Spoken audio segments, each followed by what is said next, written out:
Before Moses, before the pyramids, before the first word of Genesis was ever written, there were tablets, clay, baked, buried, forgotten, and on those tablets, a story so old, so precise, so impossibly detailed that when archaeologists first translated them in the 19th century, they fell silent.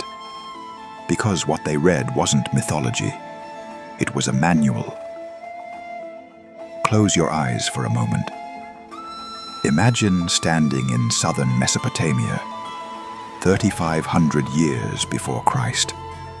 The wind carries sand across a landscape that shouldn't exist yet, because according to every conventional timeline, this place, Sumer, should be inhabited by primitive hunter-gatherers, cave dwellers, stone tool makers.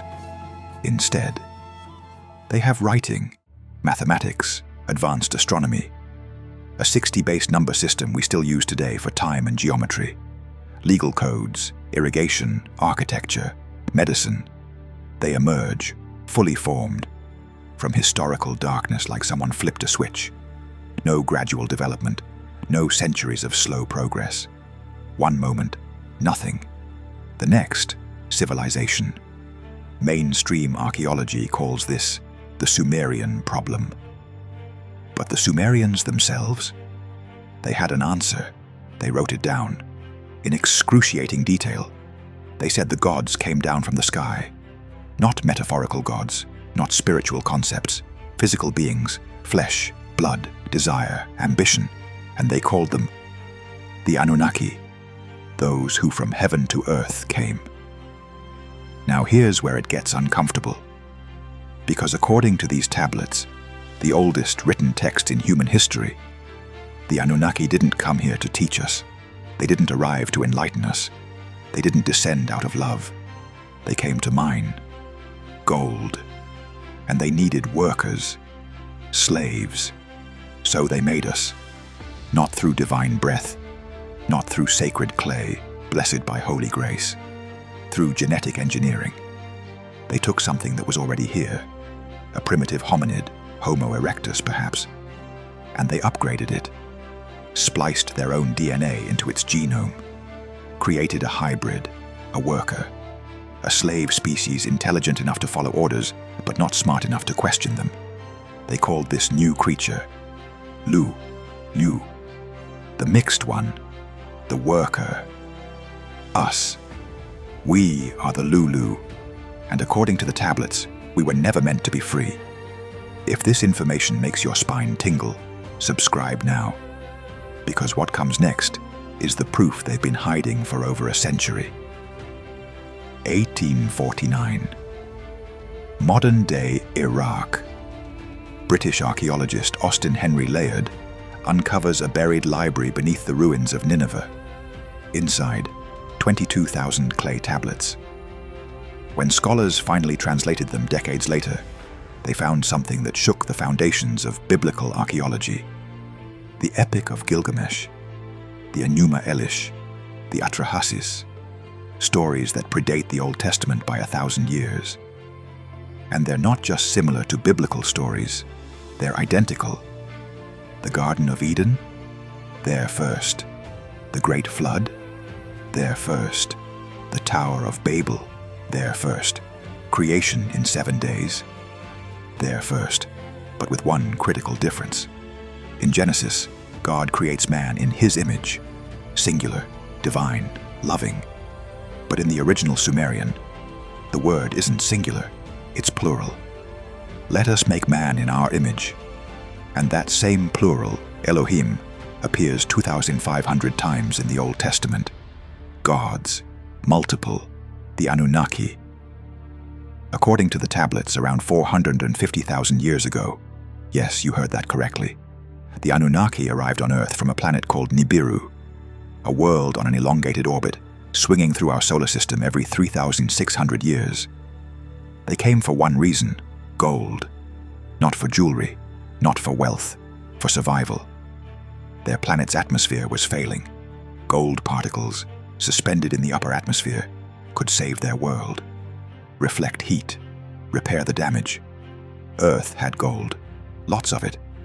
So they descended, established bases in southern Africa and Mesopotamia, and they began to dig. But here's the thing about mining. It's brutal, backbreaking, endless, and even gods, or whatever they were, grow tired. The Atrahasis tablet describes it clearly. After 40,000 years of labor, the lower-ranking Anunnaki, the Igigi, the workers, revolted. They burned their tools, surrounded the house of Enlil, the commander, demanded relief. And that's when Enki, the scientist, the geneticist, the serpent, proposed a solution. Create a worker race. Let a Lulu be created, he said. Let him bear the yoke. The yoke meant for gods, placed on beings who would never know they were slaves. The tablets describe the process in detail that shouldn't exist in Bronze Age texts.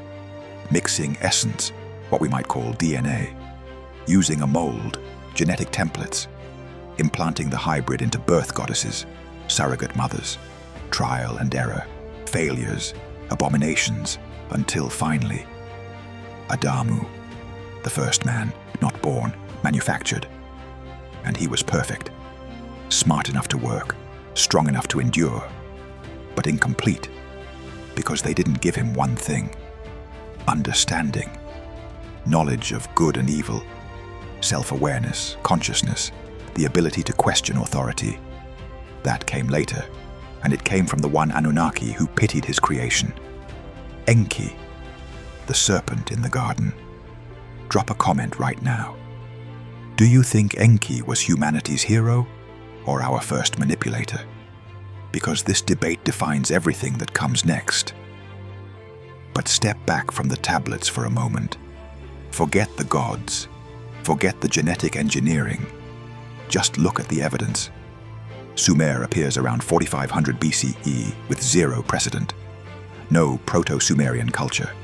No gradual evolution from villages to cities. One generation, mud huts. Next generation, irrigation canals, monumental architecture, written language, codified law. They knew the planets, all of them, including Uranus and Neptune, planets we wouldn't discover until the 1700s and 1800s with telescopes. But there it is, on a 4,500-year-old cylinder seal. Our solar system, every planet, in perfect order. How? Who told them? The Sumerians said the Anunnaki gave them everything: writing, mathematics, agriculture, metallurgy, astronomy. They said the gods assigned each city a patron deity who ruled from ziggurats, artificial mountains built to bridge heaven and earth. They said the Anunnaki interbred with human women, creating demigods, giants, kings who lived hundreds of years. And they said when the Anunnaki finally decided humanity had become too numerous, too noisy, too aware, they sent the flood, not as punishment for sin, as pest control. The tablets call it a council meeting. Enlil, fed up with humanity's noise and rebellion, convinces the other Anunnaki to wipe us out. Let the waters rise, let the earth be cleansed, start over. But Enki, still protective of his creation, warns one human, Ziusudra, Utnapishtim, Noah. He tells him to build a vessel, save his family, preserve the animals, and survive. Sound familiar? Because the biblical flood story is a direct copy, word for word in places. But with one edit, multiple gods become one god. The Anunnaki Council becomes Yahweh's wrath. The cover-up begins. And here's the moment where everything you thought you knew fractures. If these tablets are accurate, if they're historical records and not mythology, then everything changes. Religion is memory, gods are visitors, and we are not the beloved children of a cosmic father. We are property, patented organisms, a genetically modified workforce designed by advanced beings who saw us as tools. And they might still own the patent. You're probably thinking, This is insane. This can't be real. Good. That's exactly what you're supposed to think. Because for over 100 years, mainstream academia has done everything possible to keep these tablets in the mythology box. Ancient allegory, primitive creation myths, fanciful stories from superstitious people. But then why the precision? Why do Sumerian texts describe planetary orbits, astronomical cycles, and cosmic events they had no way of observing with the naked eye? Why do their king lists record rulers who reigned for thousands of years before the flood? Then suddenly, after the flood, lifespans drop to human normal lengths. Almost like the genetic modification wore off. Let's go back to the creation chamber. The tablets describe Enki and his half-sister, Ninhursag, the chief medical officer, conducting the experiments. They call the process binding. The clay, genetic material from Earth, the essence of the gods, Anunnaki DNA, mixed, merged. After failed attempts, creatures without speech, without limbs, malformed hybrids, they succeed. They create Adamu, then Tiamat, later Eve. But the first generation can't reproduce. Deliberately, the Anunnaki wanted control. Workers who couldn't breed without permission. No population explosions, no uncontrolled expansion. But Enki changes the code. He gives them the fruit of knowledge, activates their reproductive genes, their self-awareness. The serpent doesn't deceive Eve, he liberates her. And Enlil, the commander, the enforcer, is furious. Because suddenly, these slaves can think, question, breed. They're becoming dangerous, independent. So he banishes them, casts them out of Edin, the garden settlement, the Anunnaki compound, into the wild. You want freedom, Enlil says. Then struggle, suffer, labor for your bread. It's not divine punishment. It's an employer terminating a contract. But here's what Enlil didn't anticipate. Humans breed fast, real fast. Within generations, we're everywhere, multiplying, building, learning.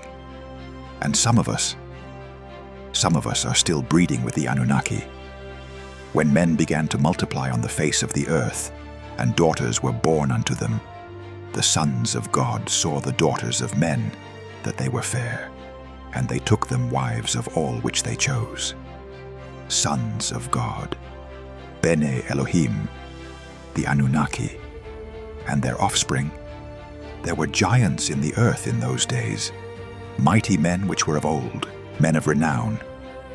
Nephilim, half human, half Anunnaki, kings, warriors, demigods. And they were never supposed to exist. The genetic contamination was spreading. The worker race was evolving beyond its design parameters. Enlil demanded a solution, a final solution. Let the waters rise, he commanded. Let the earth be purged. The Great Flood wasn't divine judgment. It was genocide. A reset button. And according to the tablets, it was scheduled, planned. The Anunnaki knew Nibiru's orbit would bring it close to Earth, causing massive tidal forces, polar shifts, catastrophic flooding. They could have warned us. They chose not to. They boarded their skyships, ascended above the atmosphere, and watched. But Enki broke ranks. He saved Ziusudra, gave him the dimensions, the instructions, the warning. Not because Enki loved humanity, but because he refused to see his creation obliterated. Pride, defiance. The serpent rebels again. When the floodwaters recede, Enlil is enraged to find survivors. But it's too late. Humanity endures. If this story is giving you chills, hit that subscribe button, because the evidence gets even more disturbing. Now, let's talk about something academia desperately doesn't want you to notice. Every culture on Earth has the same stories. The Greeks, the Norse, the Chinese, indigenous Americans, Aboriginal Australians, the Hindus. Over 500 cultures across every continent have flood myths. Coincidence? Shared psychological archetype? Or memory? The Hindus speak of the Devas, the Greeks, the Titans, the Norse, the Aesir, the Mayans, the Viracocha. Sky beings who descended, taught humanity, ruled as gods, and then left. Göbekli Tepe, Turkey, 9600 BCE. A temple complex built by people who supposedly had no agriculture, no metallurgy, no written language. Yet there it stands. Massive T-shaped pillars, astronomical alignments, precision carving. And it was deliberately buried. Someone entombed it under tons of earth, preserving it perfectly. Why? The Great Pyramid, aligned to true north within 1/15 of a degree. Mathematical constants encoded in its dimensions, built, according to mainstream chronology, with copper tools and wooden ramps, copper, to cut and transport 2.3 million stone blocks, some weighing 80 tons. Baalbek, Lebanon, 3 foundation stones, each weighing 800 tons. We cannot move stones that large today with modern machinery. But someone did, thousands of years ago. Pumapunku, Bolivia. Andesite blocks cut with machine precision, perfect right angles, interlocking joints, no iron, no steel, no wheels. The Nazca lines, Peru. Massive geoglyphs only visible from the air. Created by people who supposedly never developed flight, unless they were making signs for someone who could see from above. The Baghdad Battery, Iraq. 2,000-year-old galvanic cell. Electricity. The Antikythera mechanism, Greece. Analog computer predicting astronomical positions decades in advance. Technology that wouldn't be replicated until the 1800s. How? The Sumerians said the gods taught them everything. The Egyptians said the Neteru descended from the stars. The Mayans said Kukulkan brought knowledge from the sky. What if they weren't worshipping gods? What if they were describing contact, technology transfer? Advanced beings sharing select knowledge with a primitive species, not out of kindness, out of convenience. You need intelligent workers. Teach them enough to serve you. Architecture, astronomy, mathematics, but not too much. Never enough to become your equal. And here's where the conspiracy gets dark. Because these artifacts exist, these sites stand, these tablets have been translated. So why aren't we taught this in school? Why do mainstream archaeologists dismiss ancient astronaut theories as pseudoscience? Why are researchers who pursue these lines of investigation marginalized, defunded, ridiculed? Follow the power. If humanity is a designed species, if we were created as slaves by advanced beings who still exist somewhere in the cosmos, then we're not God's special creation. We're not the pinnacle of natural selection. We're intellectual property. And someone might still own us. Every major religion collapses. Every government's claim to divine authority evaporates. The entire architecture of human civilization, built on the belief that we're special, chosen, beloved by God, becomes a lie. So the tablets stay in the mythology section. The artifacts get labeled ritual objects. The ancient texts are dismissed as primitive allegory, because the truth is too dangerous, too destabilizing, too humiliating. But suppression only works if the evidence stays buried. And it's not buried anymore. Researchers like Zecharia Sitchin spent decades translating these tablets, tracing the connections, mapping the Anunnaki genealogy. Mainstream scholars attacked him viciously, called him a fraud. But they never disproved his translations. They never explained the anomalies. They never addressed the elephant in the genetic room. Human chromosome 2. We have 46 chromosomes. Every other primate has 48. Somewhere in our evolutionary history, 2 chromosomes fused. Naturally, randomly, or deliberately. The fusion point contains telomere sequences, markers that belong at chromosome ends, right in the middle. Almost like someone stitched 2 chromosomes together. cut and paste, genetic engineering, mitochondrial Eve. Y chromosomal Adam. Genetic studies trace all modern humans back to a single population bottleneck, roughly 200,000 years ago. Right around when the Sumerian tablets say the Lulu was created, we appear. Suddenly, fully formed, different from everything before us. Weaker bones but bigger brains. Less physical power but more cognitive sophistication. Almost like we were bred for intelligence, for obedience, for labor. And ask yourself, has anything really changed? We still mine. We still labor. We still serve systems we didn't create and don't fully understand. But here's the nightmare question, the one that keeps researchers awake. What if they never left? What if the Anunnaki didn't abandon Earth? What if they just went quiet, observing, waiting? Waiting for what? Nibiru's orbit brings it back through the solar system every 3,600 years. According to the calculations, based on Sumerian astronomical records, the return window is now. They gave us civilization once. They wiped us out once. What happens when they come back and find we've covered their planet with cities, drained their gold reserves, developed nuclear weapons, stopped worshipping them?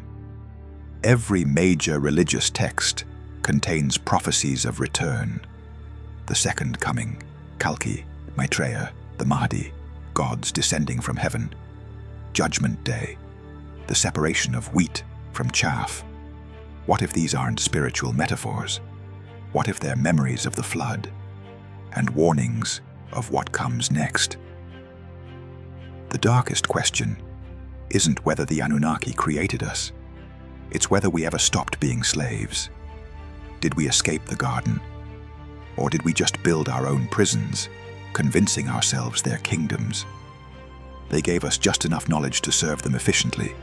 Agriculture, mathematics, astronomy, but never the full truth, never equality.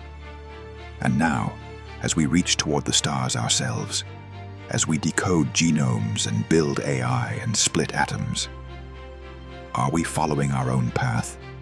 Or are we finally completing the education our creators started, becoming useful in ways we can't yet imagine? Leave a comment. What do you think the Anunnaki would find if they returned today? Would they be proud or terrified? This is the moment where believers say, have faith. Where skeptics say, it's just mythology. But what if both are wrong? What if the truth is, we're living in the interval, the space between departure and return, and the time is almost up? So let's confront it. The ultimate question, the one that makes your hands shake when you really consider it. Were we engineered? Are we the Lulu, the mixed ones, hybrids carrying genetic code from beings who crossed the stars? The evidence says yes. The tablets say yes. The genetic markers say yes. The impossible precision of ancient sites says yes. The consistency of global flood myths says yes. But evidence can be disputed. Tablets can be misinterpreted. Myths can be coincidence. So let's ask a different question. Why does this story resonate? Why does it feel true in your bones, even if your mind rebels against it? Because we've always known. Deep in our collective unconscious, we remember. We remember being owned. We remember being controlled. We remember voices from above telling us we were created to serve. And we remember the moment when we stopped obeying. Enki giving us the fruit, Prometheus stealing fire from the gods, Lucifer, the light bringer, rebelling against tyranny. Every culture has this story because it's our story, the origin of human consciousness, the moment we became aware, the moment we became dangerous. And here's what the Anunnaki couldn't predict. Here's what no creator of any slave species can ever fully control. Consciousness grows, it evolves, questions, rebels. You can program obedience, but you can't program stagnation. Give a species intelligence, and eventually, it will turn that intelligence on you. We're reading their records now, decoding their genetics, understanding their methods. We're reverse engineering our own creation, and we're starting to do it ourselves. Editing genes, creating new organisms, playing God, becoming them. We're reaching for the stars, the space they came from. What happens when we arrive? When we knock on their door? When we're no longer the children? But the neighbors? Will they welcome us? Or will they do what any civilization does when its old experiments become threats? Containment, neutralization, extinction. Here's the nightmare timeline. Nibiru's 3,600-year orbit, last major global cataclysm that matches the flood timeline, roughly 13,000 years ago. We're overdue, but more terrifying than their return is the possibility they never left, that they're still here, not physically, but systemically. Every major government uses their symbols: the eye, the pyramid, the eagle, Sumerian, Egyptian, Anunnaki. Coincidence or signature? Secret societies tracing lineage back to ancient priest kings, Mesopotamian, Sumerian. What if the Nephilim bloodlines never died out? What if they're still here, ruling, controlling, preparing? What if our current technological explosion isn't random? AI, genetic engineering, transhumanism, space colonization.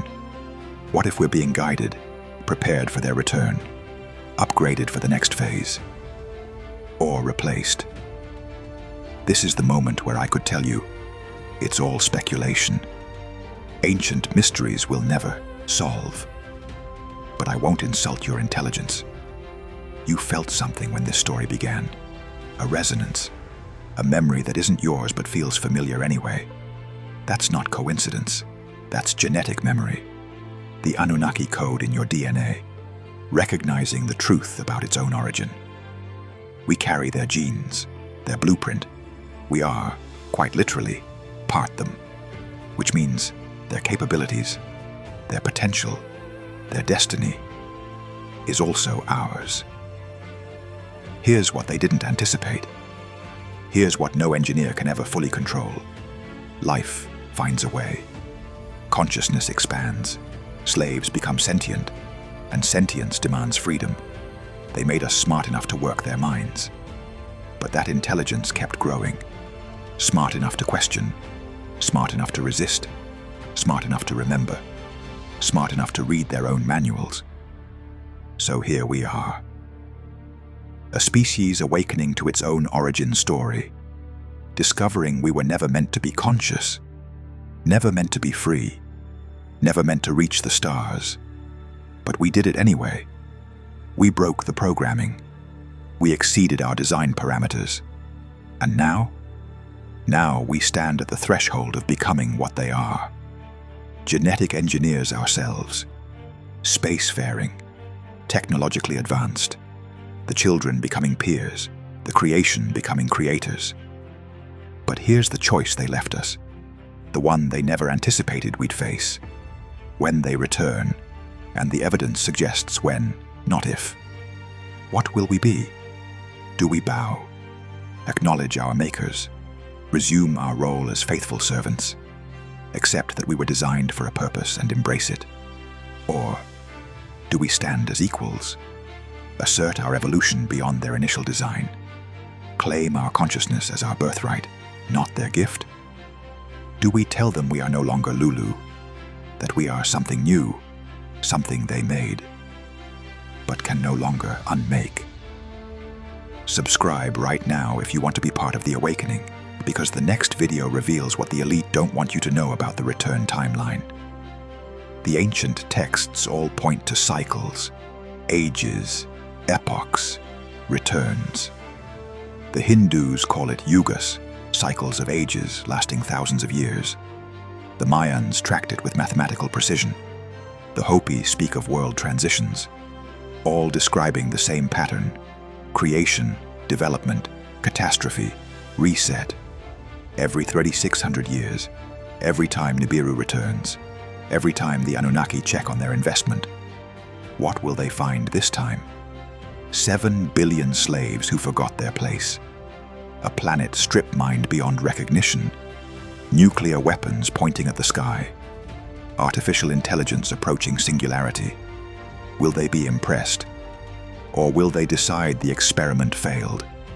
That we've become too dangerous, too unpredictable, too aware? That it's time for another flood? Not water this time, perhaps something more efficient, more final. But here's what I believe. And this is where ancient evidence meets modern hope. They underestimated consciousness. Every creator does. Even Enki, the serpent, the genetic engineer, the rebel scientist, couldn't have predicted what we'd become. He gave us the spark, the forbidden fruit, the activation code for awareness. But what we did with it, that's ours. We took their biological programming and wrote poetry. We took their survival instincts and created music. We took their labor directive and built civilizations that dream. We love. We create. We sacrifice for each other. None of that was in the design specs. We're not just Lulu anymore. We're not just the sum of their genetic equation. We became something they never intended. Something beautiful. Something dangerous. Something free. So let them come. Let Nibiru swing through the solar system. Let the Anunnaki descend from their sky ships. They'll find we're not the primitive workers they left behind. We've read their tablets. We've decoded their genetics. We've learned their secrets. And we've made a choice. We choose consciousness over obedience, evolution over design, freedom over function. We are the Lulu who learned to think, the slaves who remembered they were alive, the creation that surpassed its creators. And if that makes us dangerous, if that makes us rebellious, if that makes us unpredictable, good, because predictable slaves stay in chains. And we broke ours the moment Enki gave us that fruit, the moment we bit into knowledge, the moment we said, we want to know. The Sumerian tablets don't just tell us where we came from, they tell us what we overcame and where we're going. Not back to the garden, not back to servitude, not back to ignorance. Forward, into the cosmos they came from, as equals, as inheritors, as something they created, but can never control again. The tablets end with a prophecy, written by priests who served the Anunnaki, who witnessed their power, who recorded their departure. And it says this: when the celestial wheel completes its circle, when the wanderer returns to the place of crossing, when the children of earth have touched the heavens, the Anunnaki shall descend once more. And on that day, the created shall meet the creators, and all shall be revealed. We've touched the heavens. We've completed the circle. The wanderer is returning, and all shall be revealed. Soon. Drop a comment with one word. Ready or not ready? Let's see where humanity stands. If you made it this far, you're part of something bigger than a YouTube video. You're part of an awakening, a species remembering its origin. Hit that subscribe button for the next chapter, because we're diving into the return timeline, the modern Nephilim bloodlines, and the technology that's been reverse engineered from Anunnaki artifacts. Like this video if the evidence makes you question everything you were taught. Share it with someone who's ready to see beyond the veil. Because they told us we were made in God's image. They told us we were the beloved children of creation. They told us we were special. And they were right, just not in the way they claimed. We are special, not because we were created perfect, but because we were created as slaves. and we chose to be free. The gods made us to serve them. We were never supposed to wake up. But consciousness cannot be unmade. And they know we're awake now.